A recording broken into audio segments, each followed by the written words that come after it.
Welcome बच्चों। BA part second year, paper second, logic.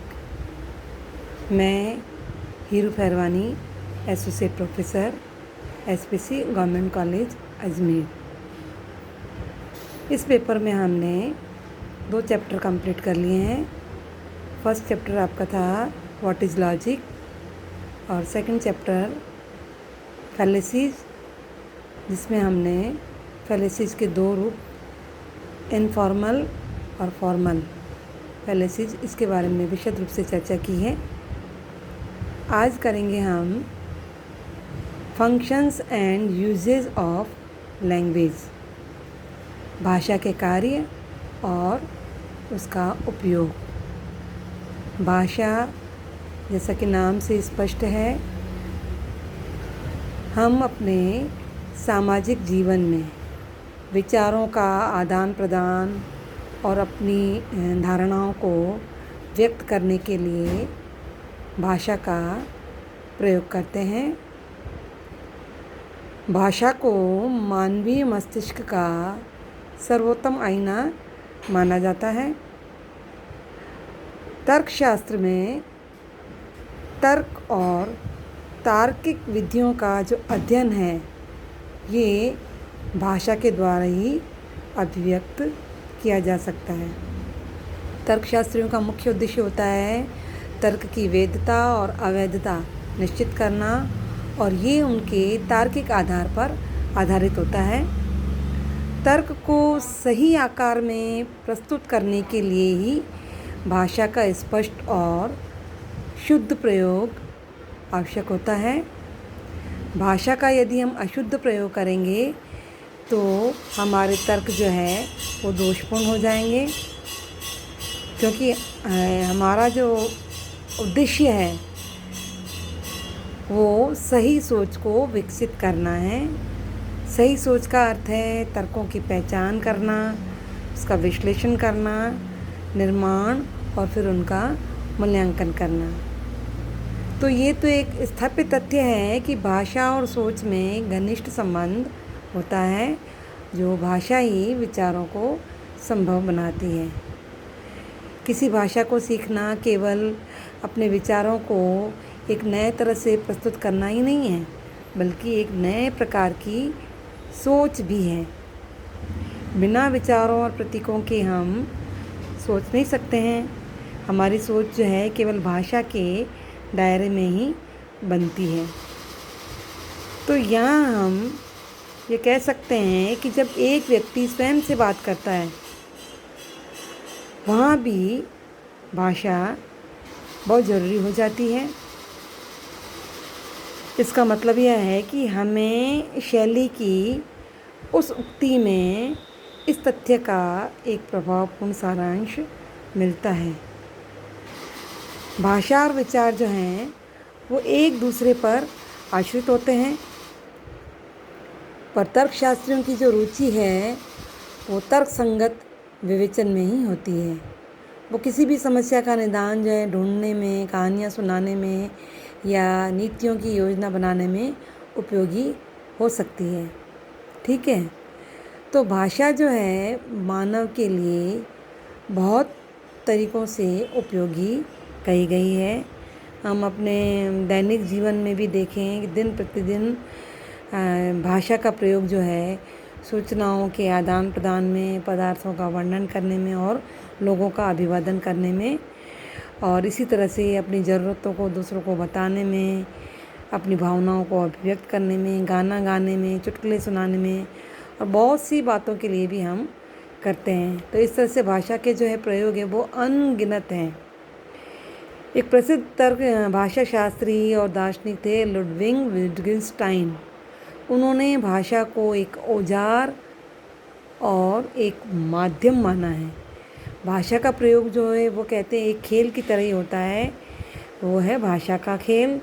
यह किसी भाषा के सिद्धांत का एक हिस्सा नहीं है, बल्कि भाषा को एक तथ्य के रूप में ढूंढने का तरीका है। ठीक है, तो भाषा जो है इस तरह से सामान्यतः हमारे बहुत सारे कार्य करती हैं, और भाषा की जटिलता को समझने के लिए हमें भाषा के जो कार्य हैं उस पर हमें विस्तृत रूप से चर्चा करनी होगी। तो भाषा के मुख्य रूप से 3 कार्य हैं। एक है सूचनात्मक, दूसरा अभिव्यक्तात्मक और तीसरा निर्देशात्मक। ठीक है, तो सबसे पहले आते हैं हम सूचनात्मक कार्य में। सूचनात्मक से शब्द से स्पष्ट हो रहा है कि भाषा का जो मुख्य कार्य है वो सूचना देना है और तथ्यों का वर्णन करना है। हम सूचना जो है दूसरे व्यक्तियों को भी देते हैं, वस्तुओं का विवरण भी करते हैं जो कि सत्य और असत्य दोनों हो सकती हैं। जैसे नई दिल्ली भारत की एक राजधानी है, सुकरात एक ग्रीक दार्शनिक था, पारा गर्मी से बढ़ रहा है जैसा कि आजकल हो ही रहा है, 2+2 4 होते हैं।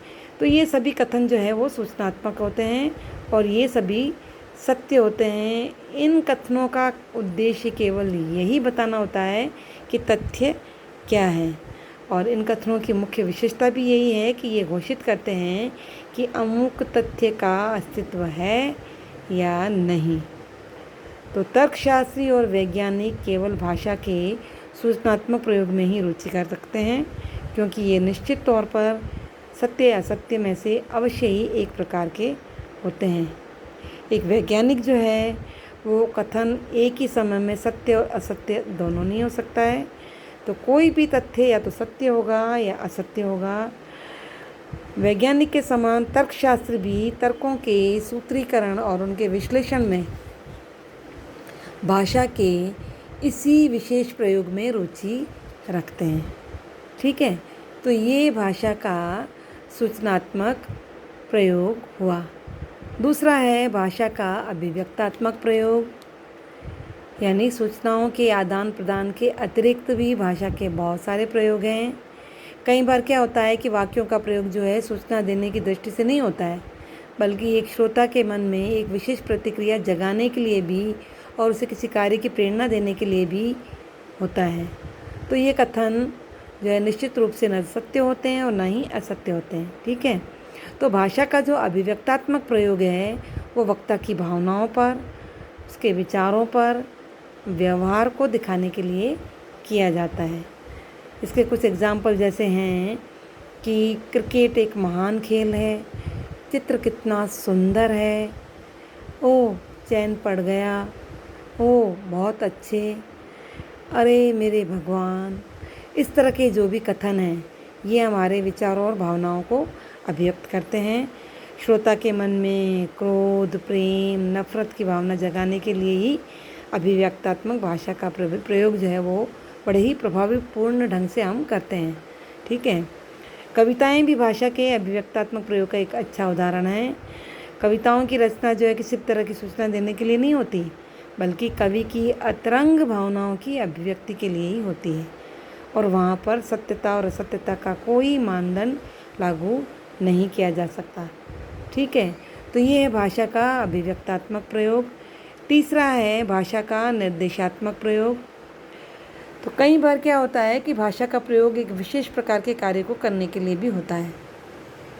एक व्यक्ति जो है भाषा के द्वारा दूसरे व्यक्ति को आदेश, निर्देश, अनुरोध और सलाह दे सकता है और किसी कार्य को संपन्न करने के लिए या रोकने के लिए भी उसको बाध्य कर सकता है।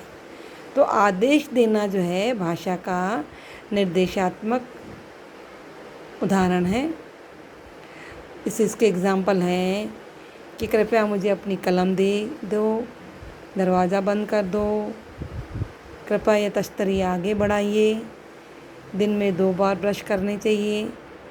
इन कथनों में भी कोई भी कथन सत्य या असत्य नहीं है। क्यों? क्योंकि इन पर भी सत्यता और असत्यता का नियम लागू नहीं होता है। तो सूचना, विवरण, विश्लेषण और आदेश देने के अतिरिक्त भाषा के और भी कई काम होते हैं। यानी सूचना, अभिव्यक्तात्मक और निर्देशात्मक प्रयोग के अतिरिक्त भी भाषा के और कई कार्य होते हैं। वो औपचारिक भी हो सकते हैं, अनुष्ठानात्मक भी हो सकते हैं। तो भाषा जो है वो हमेशा अभिव्यंजनात्मक यानी अभिव्यक्तात्मक और निर्देशात्मक वचनों का मिश्रण भी होती है। इसकी अलग से हमें विवेचना करने की आवश्यकता है। जैसे किसी मित्र के अभिवादन के लिए हाय, हेलो या सुप्रभात या आप कैसे हैं, हाउ आर यू, इस तरह के औपचारिक वचनों से हम अपनी बात करते हैं। ठीक है, तो औपचारिक वाक्यों का प्रयोग जो है सामाजिक प्रतिष्ठा के लिए या एक साख बनाए रखने के लिए महत्वपूर्ण होता है। और औपचारिक वाक्यों के लिए भी सत्य और असत्य का मापदंड जो है लागू नहीं होता है। तो इस तरह से कार्य संपन्न करने की अभिव्यक्ति जो है वो किसी सामाजिक कार्य की सूचना देने, विश्लेषण करने और प्रतिक्रिया देने के स्थान पर उसे पूरा करने के लिए प्रयोग होती है।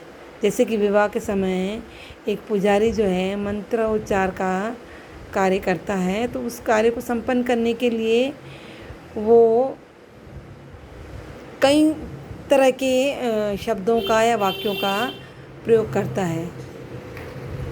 एक दूसरा उदाहरण है कि मुझे आपका यह प्रस्ताव स्वीकार है। ये भी मिश्रित वाक्य है। अब तक आपने ये ध्यान दिया होगा कि भाषा जो है बहुत लचीली होती है और एक समय पर कई कार्य कर सकती है। जैसे एक यात्री है, अपने मित्र से कहता है कि गाड़ी जो है 10 मिनट में छूटने वाली है। तो इस कथन का मतलब है कि वो केवल सूचना नहीं दे रहा है, बल्कि वो अपने मित्र को कोई काम करने के लिए भी कह रहा है। ठीक है, तो किसी भी सामान्य वार्तालाप में भाषा के ये तीनों कार्य जो हैं उपस्थित होते ही हैं। और भाषा के इस मिश्रित प्रयोग का अर्थ है कि भाषा के बहुमुखी प्रयोग हैं और संदर्भ और उद्देश्य के आधार पर उनमें से कोई एक कार्य अधिक उचित हो सकता है, संगतिपूर्ण हो सकता है। हाँ, भाषा के 3 मूलभूत जो कार्य हैं ये अलग नहीं हैं, बल्कि ये परस्पर जो है एक दूसरे पर आश्रित है। जैसे एक कथन को सूचना देने के लिए प्रयोग कर रहा है तो वो अभिव्यक्तात्मक भी हो सकता है और निर्देशात्मक भी हो सकता है। ठीक है, तो ये थे भाषा के मूल रूप से 3 प्रमुख कार्य। ठीक है, थैंक यू।